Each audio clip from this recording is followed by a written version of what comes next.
Ada sebuah kisah Syekh Abdul Qadir Jailani waktu itu berjalan bersama-sama dengan murid-muridnya. Kemudian di tengah jalan dia ditemui oleh seorang pemuda ahli maksiat yang kerjanya pokoknya udah maksiat terus dah. Kemudian pemuda ini bertanya kepada Syekh Abdul Qadir Jailani, "Syekh," katanya, "apakah Allah mampu untuk membuat orang pencinta maksiat seperti diriku ini bertobat kemudian berubah menjadi orang yang taat seperti dirimu?" Kemudian Syekh Abdul Qadir Jailani dengan senyum beliau mengatakan, Allah berkuasa untuk membolak-balikan hati orang sehingga Allah pun dapat menjadikan orang-orang yang ahli maksiat menjadi orang-orang yang mendapatkan hidayah bertobat dan menjadi orang-orang yang taat. Maka pemuda ini bertanya pertanyaan yang kedua, "Wahai Syekh, berkuasakah Allah untuk menjadikan orang ahli maksiat seperti diriku ini mencapai tingkat ketaatan seperti dirimu?" Bukan hanya sekedar taubat, tapi dia bisa gak sampai ketaatannya sampai seperti ketaatannya Syekh Abdul Qadir Jailani. Maka untuk kedua kalinya Syekh Abdul Qadir Jailani tersenyum kemudian mengatakan pada pemuda tadi, Allah berkuasa membolak-balikkan hati manusia sehingga Allah pun berkuasa untuk membuat orang-orang ahli maksiat bisa mencapai tingkat ketaatan seperti orang-orang tingkatan para wali. Kemudian pemuda ini bertanya pertanyaan ketiga,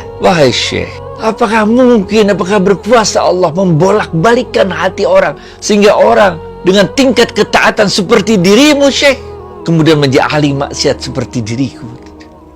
Mendengar pertanyaan itu, Syekh Abdul Qadir Jailani langsung bersujud, langsung beliau menangis, memohon ampun dari Allah. Begitu sujud terus murid-muridnya nanya, "Syekh, kenapa kok jadi nangis begitu?" Kemudian Syekh Abdul Qadir Jailani menjelaskan bahwa Allah berkuasa membolak-balikkan hati orang. Itu sebabnya juga kalian tidak boleh memandang rendah orang yang saat ini masuk ke dalam lumpur kemaksiatan. Karena Allah berkuasa untuk membalikkan hatinya bertobat. Bahkan Allah berkuasa untuk mengangkat derajatnya sampai derajat tingkatan para wali. Sebaliknya Allah pun berkuasa untuk membalikkan hati seorang yang tingkat ketaatan yang begitu tinggi, tapi karena ketaatannya yang begitu tinggi itu, dia akhirnya memandang rendah orang lain yang berbuat dosa, memandang rendah para ahli maksiat, sehingga Allah balikkan hatinya. Akhirnya ahli taat pun terjerumus menjadi seorang ahli maksiat.